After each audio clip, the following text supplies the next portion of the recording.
అమరావతి అంశం మీద మంత్రి నారాయణ గారు సంచలనమైన ప్రకటన చేశారు. 2 రోజుల నుంచి మీడియాలో కథనాలు రాసింది తెలుగుదేశం అనుకూల పత్రికలే. ఏదైతే అమరావతికి సంబంధించినటువంటి అంశంలో 44,000 ఎకరాలు కొత్తగా తీసుకోబోతున్నారు అన్నటువంటి విషయాన్ని హైలైట్ చేసింది తెలుగుదేశానికి అనుకూలంగా ఉన్నటువంటి మీడియాని.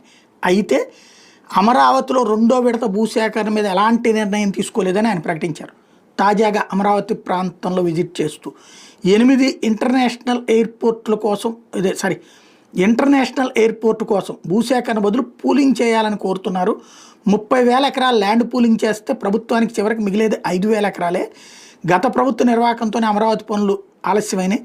రాజధాని పనుల కోసం అనంతవరంలోని గ్రావెల్ కొండల్ని ఈ సందర్భంగా పరిశీలించారు మంత్రి. అమరావతిలో మరోసారి భూ సమీకరణ మీద ఇంకా ఎలాంటి నిర్ణయం తీసుకోలేదని తేల్చి చెప్పారు.